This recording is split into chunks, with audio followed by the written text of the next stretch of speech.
지난주에는 저와 여러분이 욥기 1장에 있는 내용을 가지고 고난 속에서도 경배하는 자가 되라 라는 주제로 함께 말씀 나눴습니다. 지난 시간 나눴던 말씀을 다시 한번 이렇게 복습을 해보면 인간은 참으로 간사합니다. 간사해서 풍족하고 모든 일이 잘 될 때는 하나님께 기뻐 감사하고 경배하지요. 하지만 가난해지면 어떻게 될까요? 어려운 일이 생기면 어떻게 돼요? 감사했던 만큼 원망하고 저주하는 그런 마음을 품게 됩니다. 이 때문에 사탄은 욥이 하나님을 두려워하고 악을 멀리하는 것은 하나님께서 많은 소유, 즉 많은 복을 주셨기 때문에 그와 같이 하나님을 어렵게 생각한다 이렇게 말을 해요. 그래서 만약에 그의 소유를 모두 다 뺏어가 버리면 반드시 욥은 주님을 저주하게 될 것입니다 이렇게 말을 합니다. 그러자 하나님께서는 사탄을 통해서 욥의 모든 가축과 모든 종들과 또 심지어 그의 모든 자녀 10명의 모든 자식들까지도 전부 다 앗아가게 하시죠. 이때 욥은 너무나도 비통한 나머지 겉옷을 찢고 머리를 밀었어요. 누군가를 원망하고 싶은 뜨거운 감정이 저 깊은 속에서부터 쭉 올라왔습니다. 그렇게 북받쳐 올라왔으나 욥은 자기 혼을 단단히 붙잡고 자기 자신을 하나님을 경배하는 그 자리로 데려가서 고백을 하게 되죠. 뭐라고 고백합니까? 주께서 주셨고 주께서 가져가셨으니 주의 이름이 찬송을 받으시기 원하노라. 만일 욥이 사탄의 말처럼 자기 자신이 가지고 있는 그 부로 인해서 하나님을 두려워하고 악을 멀리하는 삶을 살았더라면 욥은 분명히 하나님을 저주하며 원망했을지도 모릅니다. 그러나 욥은 이 시험을 통해서 자기 자신의 믿음이 무엇인지 하나님 앞에서 증명을 해냈습니다. 만일 사람이 좋은 일이 있을 때만 하나님을 경배하고 어려운 일이 생기면 우리는 어쩌면 그렇습니다. 입으로는 하나님 원망하지 않았지 이렇게 말할 수도 있을런가는 모르겠지만 우리의 표정이 막 곧 죽을 것처럼 침울하고 힘들어하고 사실 입으로만 하나님을 원망 안 했지 우리의 마음이 지금 하나님께 있어요 없어요? 그 당시에 그 표정에는 없어요. 그것은 사실상 하나님을 원망하는 거하고 진배가 없는 것입니다. 하나님 보시기에 그렇다라는 거예요. 만약에 우리가 정말로 하나님을 신뢰했다라면 좋은 일이 생겼을 때만 하나님께 감사하고 경배하겠습니까? 그렇지 않죠. 전폭적으로 신뢰했다라면 정말 어려운 고난 속에서도 하나님을 신뢰할 수밖에 없게 되는 것이죠. 만일 우리가 정말로 하나님을 신뢰하고 하나님을 경배하기를 원한다면 하나님을 도구로 생각하는 그런 신앙에서 벗어나야 할 것입니다. 그래서 사도 바울은 고린도후서 13장 5절에서 너희가 믿음 안에 있는지 너희 자신을 살펴보고 너희 자신을 검증하라고 그렇게 권면했어요. 여러분, 감정에 휘둘리는 신앙은요, 부족한 신앙입니다. 감정에 휘둘리는 신앙은 부족한 신앙이에요. 소유 신앙은 우상 숭배 신앙입니다. 오늘날 우리 한국 기독교가 이 부분에 관해서 너무나 익숙해져 있습니다. 하나님은 사랑의 하나님이고 은혜 하나님이다. 이것만 강조하다 보니까 그냥 내가 조금 어려워도 하나님께서는 이해해 주시겠지. 다 자기 관점에서 너무나 너그러워요. 남에게는 상당히 엄격한 잣대를 들이대면서 자기가 어려울 때는 그렇게 너그러울 수가 없어요. 그런데 성경은 우리에게 지금 뭘 보여주고 있냐면 너희가 좋을 때, 힘들 때 하나님의 눈으로 네가 어떻게 네 인생을 살아가고 있는가 이것을 보라고 말해주고 있습니다. 우리의 눈으로 우리 자신을 보면 안 되고 하나님의 눈으로 우리의 행동과 우리의 입, 우리의 감정, 이 모든 것을 전부 다 살펴봐야 된다는 것이죠. 하나님께서는 욥을 통해서 여러분에게 어떤 신앙을 가지고 있는지 지금 이 시간 묻고 계십니다. 또한 어려울 때나 힘들 때나 흔들리지 않고 하나님을 동일하게 경배하는 사람을 우리 하나님께서는 기뻐하신다고 성경을 통해서 우리에게 말해주고 있어요. 그러나 문제는 이 고난의 시험이 짧지 않고 길어진다면 혹은 여기에서 그치지 않고 고난이 더해진다면 어떻게 될까요? 그래도 하나님을 경배할 사람이 있을까요? 저와 여러분이 욥의 입장이 된다고 한번 생각해 보세요. 여기에서 어떻게 더 큰 고난을 견뎌낼 수 있겠어요? 지금 아이들 10명이 죽었습니다. 모든 재산이 다 사라졌어요. 자기를 그렇게 떠받들어줬던 모든 종들이 다 죽었어요. 한순간에 동양에서 가장 최고의 부자였던, 가장 부러움을 샀던 사람이 한순간에 나락으로 떨어졌습니다. 근데 그 가운데서 또 어려운 일이 생긴다? 우린 그런 일을 두고 설상가상이라고 그러죠. 어침대 덮친 격으로 또 여기에서 더 힘든 일이 생긴다? 이걸 감당해낼 사람이 어디 있겠습니까? 만일 있다면 도대체 어떤 생각을 가진 사람이 이 지독하고 잔인한 고난을 이겨내고 하나님을 경배할 수 있을까요? 바로 이 부분을 우리에게 알려주시기 위해서 하나님께서 친히 욥을 선택하셨고 오늘 본문을 기록해 주셨다는 사실을 저와 여러분이 분명하게 인지할 수 있어야 합니다. 그 비결이 무엇인가? 가만 보니까 딱 4글자인 것 같아요. 그 비결, 자기 부인이에요. 자기 부인. 자기 부인이 무엇인가 하면 갈라디아서 2장 20절에 가서 보면 내가 그리스도와 함께 십자가에 어떻게 됐다고요?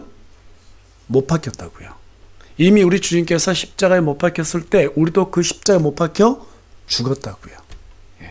그 사실을 인정하고 탐욕스럽고 이기적이고 사나웠던 과거의 내 모습을 죽이는 작업이 바로 자기 부인이라고 성경은 우리에게 말해주고 있습니다.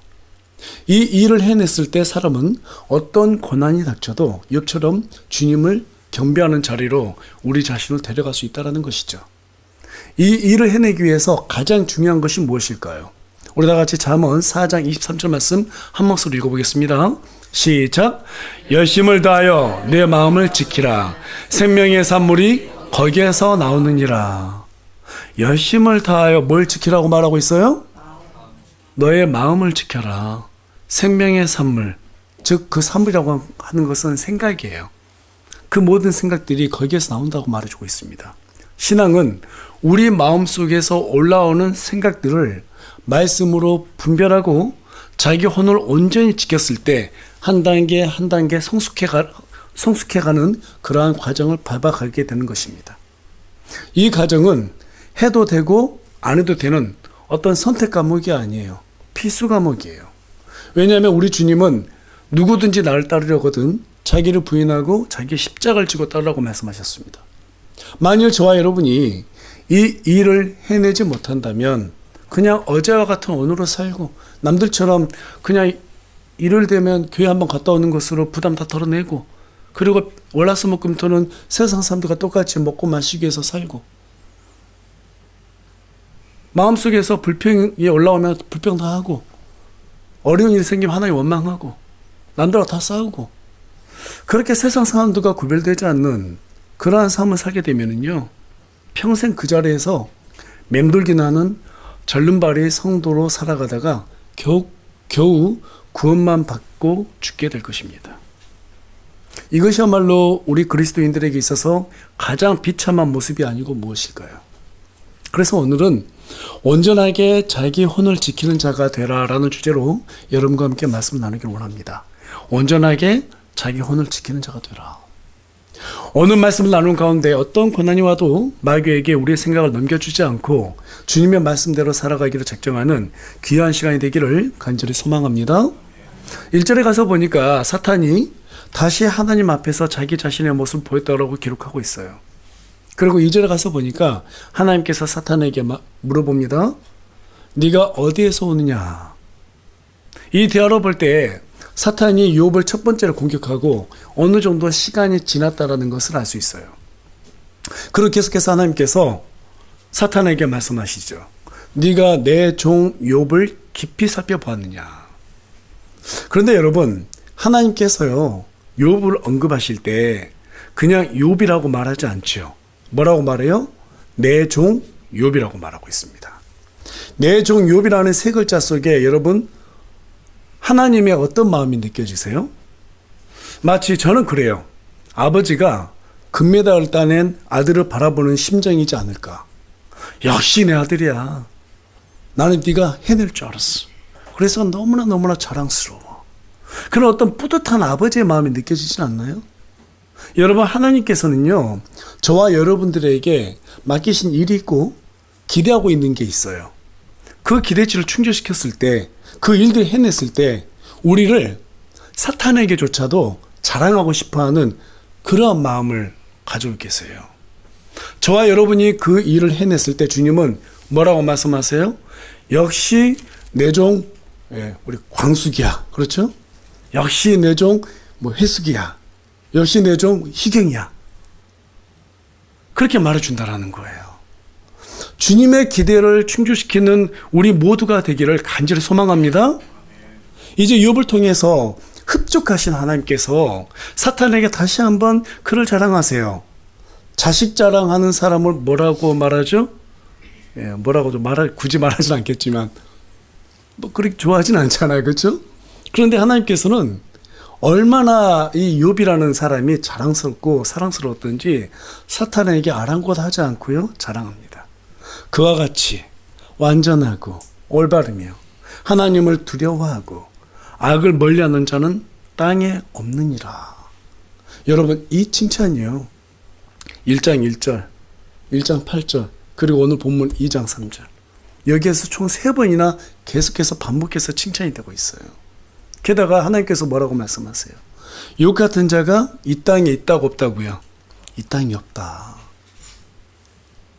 욥이 죄 없이 고난당하는 것으로 봤을 때, 또 이 땅에 그런 사람이 없다고 말씀하시는 걸로 봤을 때, 욥은 죄 없이 고난을 받으실 우리 주 예수 그리스도를 예표하는 인물로 묘사하고 있다는 것을 알 수 있어요. 계속해서 하나님께서는 욥에 대한 칭찬으로 사탄을 자극합니다. 네가 나를 움직여 까닭없이 그를 멸했지만 그가 여전히 자기 온전함을 굳게 지키고 있도다. 이 말을 들었을 때 사탄은 버림받은 자신의 처지를 생각하면서 박탈감을 느꼈을 것입니다. 또 한편으로는 감히 저 보잘것없는 인간과 자신이 비교되는 것 같아가지고 시기와 질투로 분노가 치밀어 올라왔을 거예요. 그래서 발끈하며 하나님께 다시 한번 제안하죠. 뭐라고 제안하죠? 우리 다 같이 4절하고 5절 말씀 한 목소리 읽겠습니다. 시작. 사탄이 주께 응답하여 이르되 가죽으로 가죽을 바꾸오니 참으로 사람이 자기 생명 얻기 위해 자기의 모든 소유를 주리이다. 그러나 이제 주의 손을 내미사 그의 뼈와 살에 대소서. 그러면 그가 주의 얼굴 앞에서 주를 저주하리다 하매. 여기에서 가죽을 바꾼다는 말은 다른 사람의 생명으로 자신의 생명을 지킨다 뜻의 어떤 속담이라고 그래요. 다시 말해서 인간은 본능적으로 자기의 생명을 가장 사랑한다는 것을 강조하기 위해서 사탄이 이런 말을 했는데요. 그래서 사탄이 무슨 의미로 이런 말을 했냐? 아무리 욥이라도 자기의 생명에 위협을 받으면 그 인내심은 바닥에 날 것입니다. 하나님을 저주할 수밖에 없을 것이니 한번 그 몸에 손을 대보십시오. 이렇게 제안한 거예요. 하나님께서는 사탄의 제안을 받아들이셨습니다. 이제 욥의 몸은 멸망을 당하도록 사탄에게 넘겨주게 되었어요. 그러자 발바닥부터 이 머리끝 정수리까지 심한 종기가 나게 되었다고 7절은 기록하고 있죠. 지금이야 항생제가 있기 때문에 종기가 나면 주사 한번 맞으면 전부 다 해결되죠. 하지만 여러분, 과거에는요, 이 종기가 아주 위험한 병 중에 하나였다고 합니다. 종기가 나면 염증으로 인해서 고름이 생겨나게 되는데 욥에게 생겨난 이 종기는 그냥 보통 종기가 아니라 심한 악성 종기예요. 이런 악성 종기의 경우에는 고름으로 끝나지 않고요, 발열과 오한을 동반하다가 심해지면 폐혈증까지 일으켜서 사망에 이르게 한다고 합니다. 실제로 우리 역사를 보면 후백제를 건국했던 견훤은 등에 종기, 등창이라고 그러죠. 이 등창이 나서 죽게 되었다고 알려져 있고요. 조선시대 때만 하더라도 수많은 왕들 중에서 문종, 성종, 종조, 효종이 종기로 인해서 죽어졌다라고 그렇게 실록에 기록되어 있습니다. 특히 그 중에서 종조가 종기가 아주 심했다고 하는데요. 얼마나 심했던지 종조 실록에 이런 기록이 남아 있습니다. 종조 24년 밤, 왕이 잠깐 잠이 들었을 때 피고름이 저절로 흘러 속적삼에 스며들고 이부자리까지 번졌는데 잠깐 동안에 흘러나온 것이 거의 몇 대나 넘었다. 몇 대.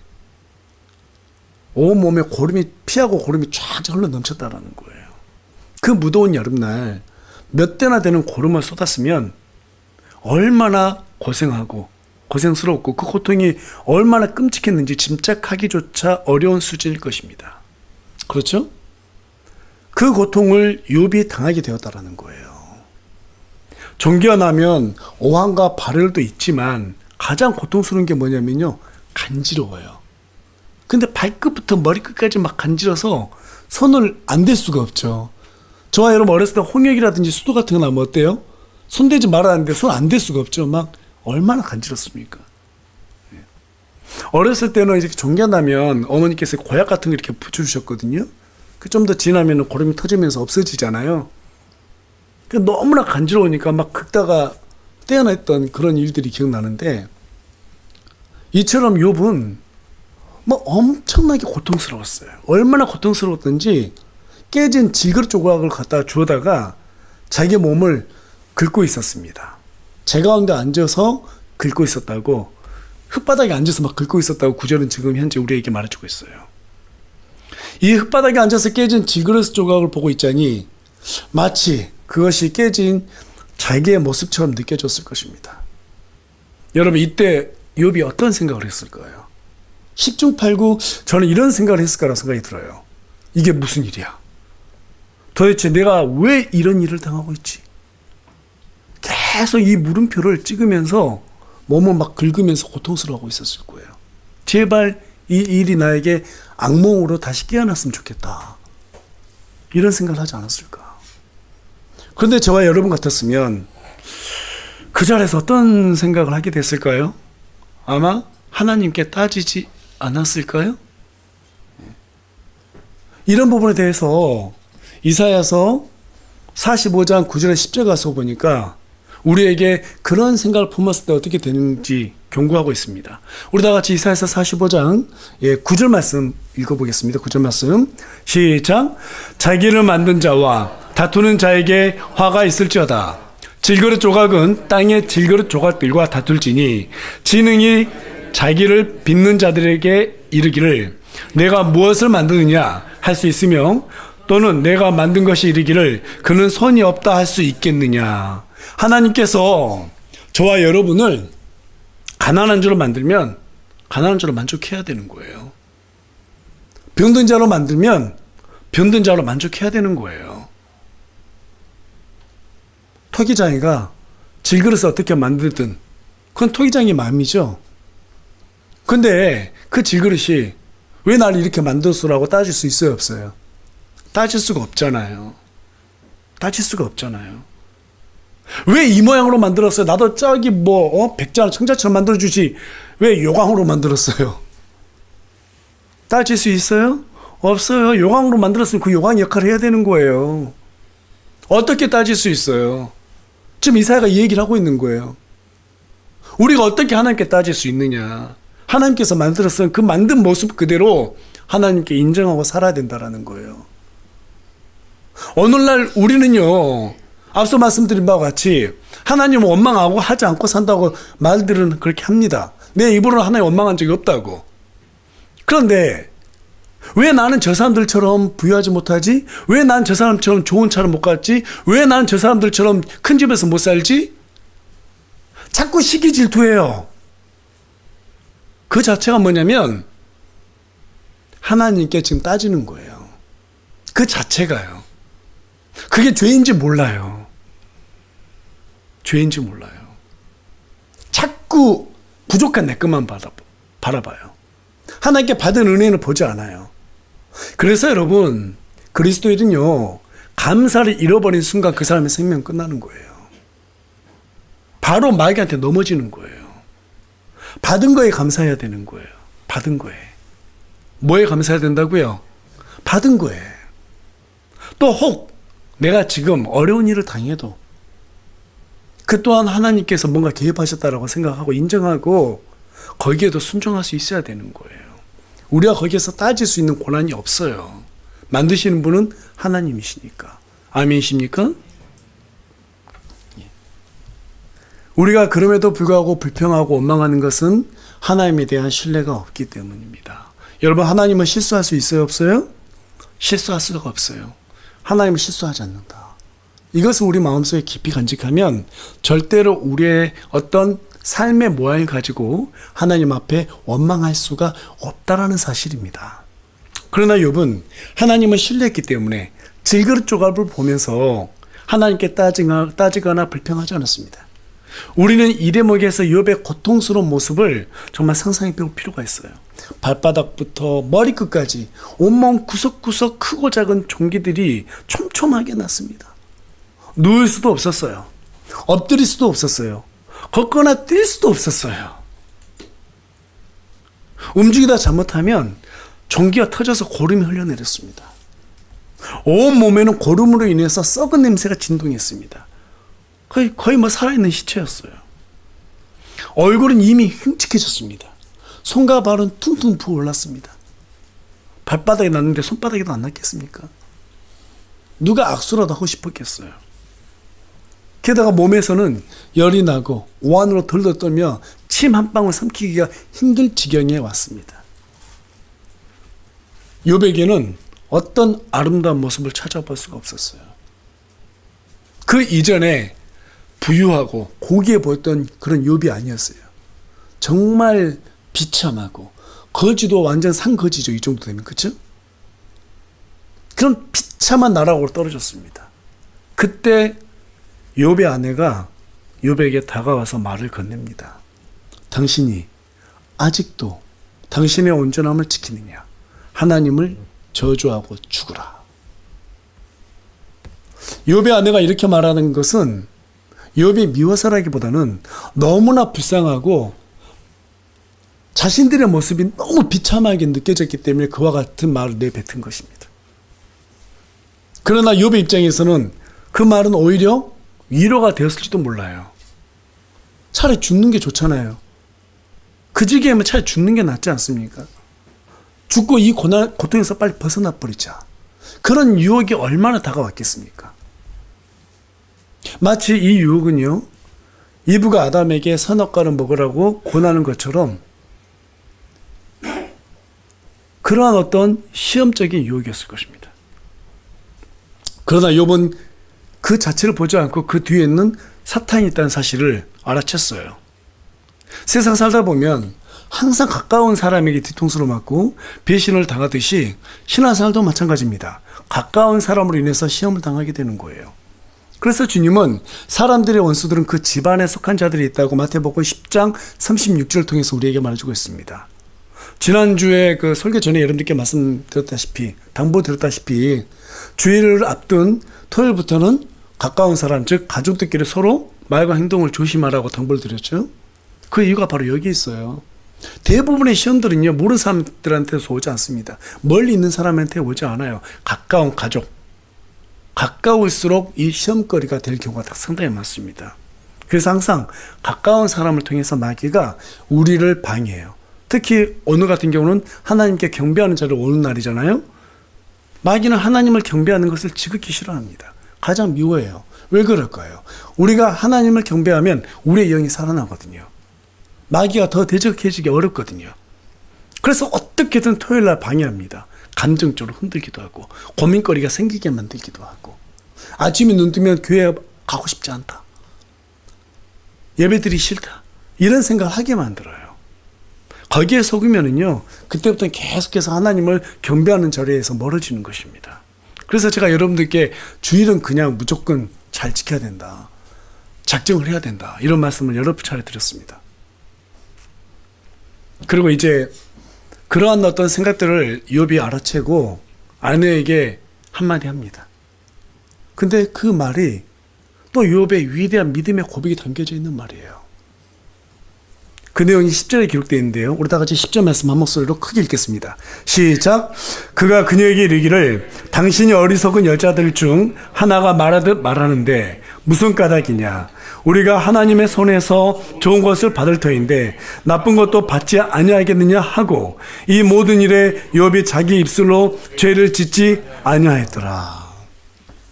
욥은 재 속에서 질그릇 조각으로 자기 몸을 긋는 신세에 임했음에도 불구하고 우리가 하나님의 손에서 좋은 것을 받을 터인데 나쁜 것도 받지 않겠느냐며 자기 아내의 그 어리석음을 어때요? 책망하는 것을 보게 됩니다. 말은 이렇게 했어요. 말은. 그런데 여러분, 욥이 얼마나 괴로웠던지 3장에 가서 보면 3장 1절에 가서 보면은요. 욥이 자기 입을 열어서 자기 나를 저주했다라고 말하고 있어요. 하나님을 저주할 수는 없잖아요. 하나님께 불평할 수는 없잖아요. 그러니까 너무너무 고통스러우니까 자기 나를 저주하면서 내가 왜 그날 태어났는가 하면서 자기의 그 태어난 나를 저주해요. 너무너무 괴로우니까. 여러분, 이 고통 속에서도 자기 아내에게 책망합니다. 책망이에요. 우리가 하나님의 손에서 좋은 것을 받을 터인데 나쁜 것도 받지 아니하겠느냐. 여러분, 좋은 날이 있으면 나쁜 날이 있죠? 나쁜 날이 있으면 또 좋은 날이 있어요. 우리가 항상 하나님께 좋은 것만 받으려고 한다면 그거는 하나님을 도구로 생각하는 신앙입니다. 좋은 날만 있으면 좋죠. 저도 그래요. 저도 좋은 날만 있으면 좋겠어요.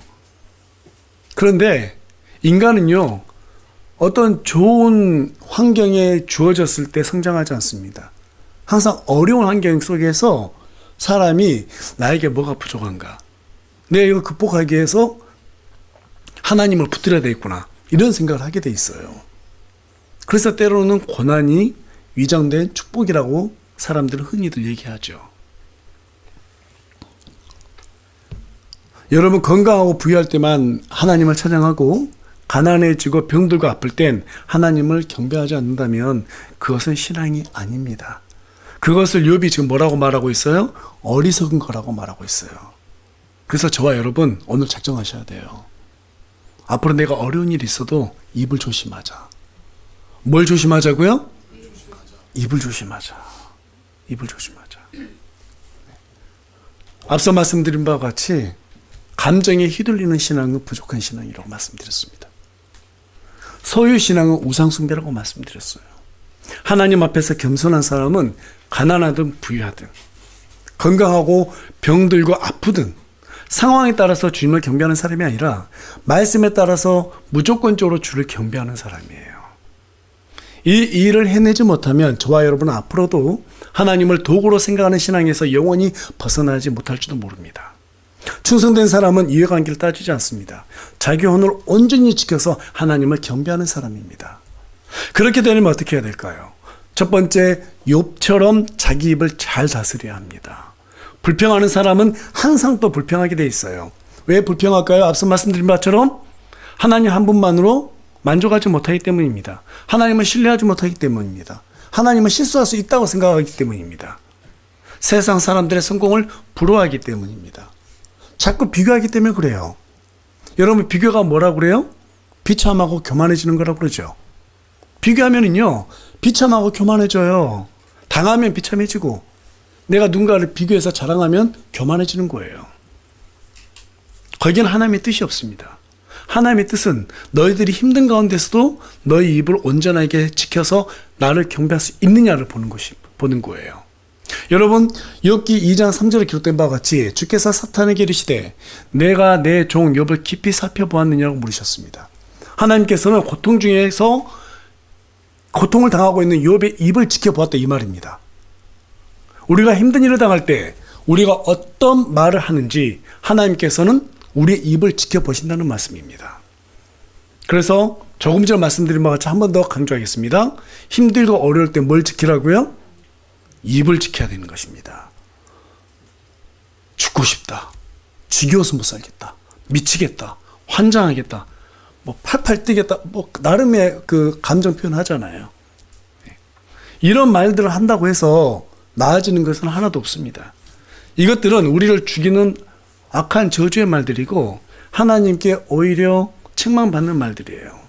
세상 사람들은 이런 말로 순간의 감정을 해소해 보려고 내뱉긴 하지만 우리 그리스도인들이 이런 말을 내뱉으면 하나님께서 보시고 들으신다는 사실을 기억하시기 바랍니다.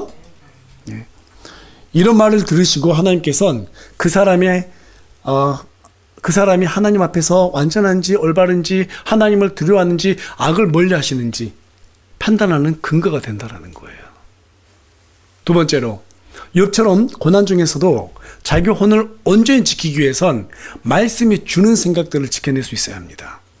한 귀로 듣고 예배당 나가며 잊어버리는 것이 아니라 마음밭에, 우리 오늘 조혜성 형제가 기도를 참 잘해 주었는데, 우리 마음밭이 옥토가 되어서 씨가 뿌려지면 그 씨가 어떻게 돼요? 자라게 되죠. 열매를 맺게 되죠. 오늘 저를 통해서 하나님께서 여러분에게 마음밭에 지금 말씀의 씨를 지금 던지고 있어요. 그 씨를 잊어버리면 안 돼요.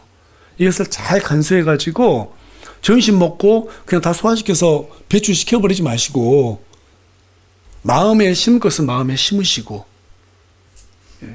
또 집에 가서 한 번 더 이 욥기 말씀 읽으시면서 어떤 말씀을 주셨지? 내가 오늘 말씀 가운데서 뭘 상기해야 되지? 이걸 계속해서 복기해야 됩니다. C.S. 루이스의 소설 스크루테프의 편지, 지금 금요일마다 이 책으로 함께 말씀 나누고 있는데, 삼촌 마귀가 조카 마귀에게 충고한 말들 중에 이런 내용이 있어요. 제가 PPT에 띄워놨는데요. 사람들은 악마가 자기네 마음속에 이런저런 것들을 불어넣는 모습을 그리고 한다만 그야말로 웃기는 일이 아닐 수 없다. 오히려 우리 최대의 과업은 그들의 마음에 이런저런 것들이 들어가지 못하도록 막는 게 아니냐. 어떤 사람들은 자기가 잘못해놓고는 자꾸 마귀가 생각을 줬다고 핑계를 댑니다. 여러분, 우리 몸의 속에는 이미 나쁜 생각들이 들어가 있어요. 그렇죠?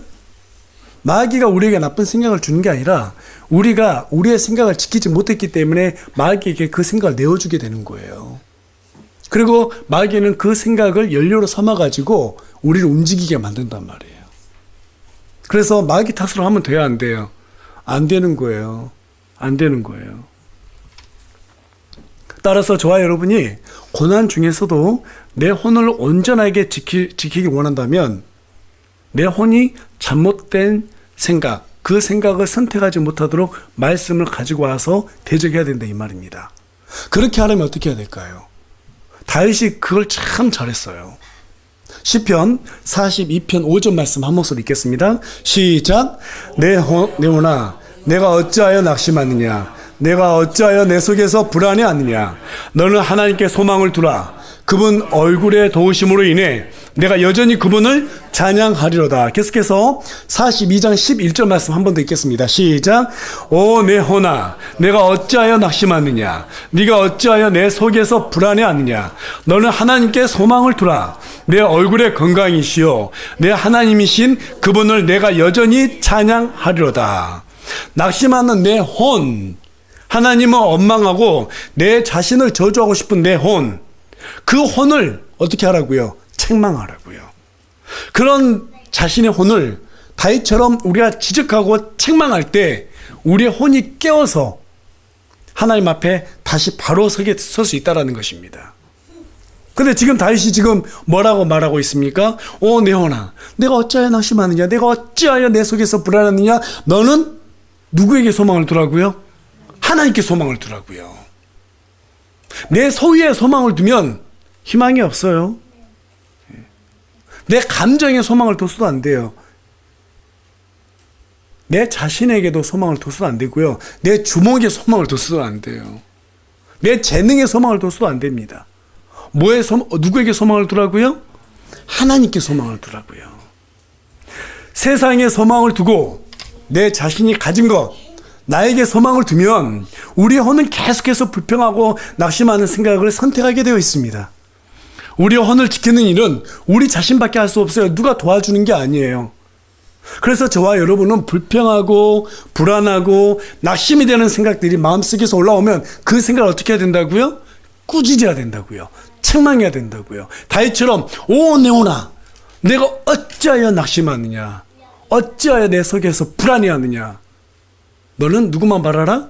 하나님만 바라봐라. 하나님께 소망을 돌아하면서 우리 자신이 마치 남인 것처럼 꾸짖어야 된다라는 거예요.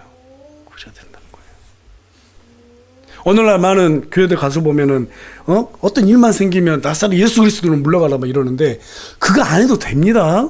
안 해도 돼. 그런 데서 물러가고 그러지 않아요. 마귀가. 그건 미신이에요. 그렇게 해서 물러가는 것이 아니라 하나님의 말씀으로 내 혼을 꾸짖어야 되는 거예요. 예수님의 이름을 마귀가 무서우면 어떻게 교회에 와가지고 한 자리 펴고 있겠습니까? 그런 무속신앙 같은 그런 어떤 주문 그걸 외칠 필요 없어요. 우리가 대적해야 되는 것은 하나님의 말씀의 원리에 따르는 것입니다. 그래서 내 혼을 지키기 위해서는 세 번째 비결은 무엇인가 하면 넘어진 곳을 살펴보는 것입니다. 자동차 사고는 어디에서 일어나요? 꼭 계속해서 일어난 곳에서 일어나죠? 그와 같이 우리가 넘어지는 것도 대부분 사람들이 넘어지는 자리에서 넘어집니다. 어떤 사람은 돈 때문에 넘어지고, 어떤 사람은 술 때문에 넘어지고, 어떤 사람들은 도박 때문에 넘어지고, 어떤 사람들은 탐욕 때문에 넘어지고, 또 어떤 사람들은 시기와 질투 때문에 넘어집니다. 넘어지는 곳에서 사람은 넘어지게 돼 있어요.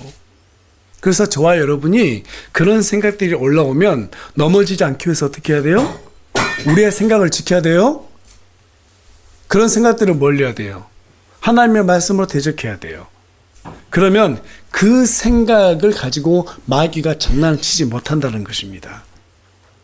그래서 저와 여러분, 이번 한 주 동안 우리가 삶을 살아가면서 우리에게 하나님을 원망하고 싶은 생각, 불평하고 싶은 생각, 누굴 탓하고 싶은 생각, 미워하는 생각, 이런 마음들이 속에서 올라오면 그것들을 대적해서 승리하는 저와 여러분 되기를 소망합니다. 말씀을 정리하겠습니다. 욥은 사탄의 두 번째 공격에도 온전하게 하나님을 두려워하는 마음으로 믿음을 지켰습니다. 욥은 몸이 만시창이 됐지만 하나님을 원망하지 않았어요. 오히려 이런 마음을 품었던 것 같아요. 사탄에게. 네가 나를 죽일 수는 있지만 나를 협박할 수는 없어.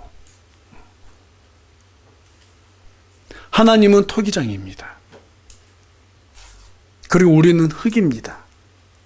욥은 이것을 철저하게 인식했던 사람인 걸로 판단이 돼요. 그래서 욥은 하나님을 저주하고 죽으라고 말한 자신의 아내에게 어리석은 말을 하지 말라고 하면서 하나님의 손에서 좋은 것을 받을 터인데 나쁜 것도 받지 아니하겠느냐. 좋은 것만 가지고 어떻게 좋아할 수 있겠느냐. 나쁜 거 허락하시면 그런 대로 그것으로 우리가 만족하고 살아야지. 그래서 사도 바울은 뭐라고 말했어요? 부유함에도 가난함에도 만족하는 법을 배웠다고 그러죠. 하나님께서 우리에게 어떤 환경을 주시든 그 안에서 만족하는 것이 사탄이 가장 힘들어하는 일이에요. 우리를 넘어뜨리기 가장 힘들어하는 그러한 자세입니다. 욥은 고난 중에서도 자기 혼을 지키기 위해서 자기의 입과 생각을 지켰습니다. 사탄은 사람들이 주로 넘어지는 것을 겉들로다가 욥을 시험하려고 했지만 욥은 넘어지지 않았어요. 자기의 태어난 날을 저주할지언정 하나님을 원망하지 않았습니다. 욥에게 하나님은 자신을 위한 도구가 아니라 신뢰의 대상 그 자체였기 때문입니다. 여러분 하나님 신뢰하세요? 네. 신뢰하세요? 온전하게 신뢰하시기 바랍니다. 어떤 일이 있든지 온전하게 신뢰하시기 바랍니다. 지난주에도 말씀드렸다시피 우리에게 좋은 일이 있을 때만 하나님의 은혜라고 말해서는 안 되는 거예요. 힘든 일이 생겼을 때도 하나님께서 나를 또 다루기 위해서 뭔가 개입하셨구나. 이걸 영적으로 깨어서 캐치해야 돼요. 그때도 하나님께 감사하면서 묵묵하게 그 고난의 날을 잘 견뎌낼 준비를 하는 저와 여러분이 되기 소망합니다. 그런 준비가 되어 있을 때 어떤 일이 닥쳐도 우리는 그것을 이겨낼 수 있어요. 그리고 그 시험의 기간이 줄어들어요. 준비가 안 돼 있으면 그 시험은 계속해서 반복이 돼요. 제가 우리 아이들한테 자주 하는 말이에요. 특히 우리 첫째한테 그런 말 했습니다. 계단이 있으면 힘들다고 멈추면 안 돼. 벽이 있으면 그 벽이 어렵다고 돌아가서는 안 돼. 돌아가는 순간 너는 이 벽 너머를 못 봐. 계단이 있으면 힘들어도 계속 올라가야지 그 위에 올라가서 뭔가를 내가 벗어줬다는 걸 볼 수 있어. 그래서 벽은 돌아가는 것이 아니라 넘어가는 거야. 그 벽을 기어 올라갔을 때 힘들죠. 그저 올라갔다 보면 어떻게 돼요? 또 다른 세상이 보이죠. 산에 올라가기 힘들어요. 근데 올라가 보면 어때요? 또 다른 세상. 내가 지금까지 보지 못했던 그런 세상들이 한눈에 딱 들어오잖아요. 신앙도 똑같습니다. 여러분, 고난을 너무 두려워하지 마세요. 고난을 하나님께서 나를 빚기 위한 그런 어떤 토기장의 손이라고 생각하시면 우리가 그 가운데서도 욥처럼 하나님을 신뢰하는 가운데 원망하지 않고 충분히 만족하면서 그 안에서 은혜를 누릴 수 있게 되는 것입니다. 그렇게 되는 저와 여러분이 되기를 간절히 소망합니다.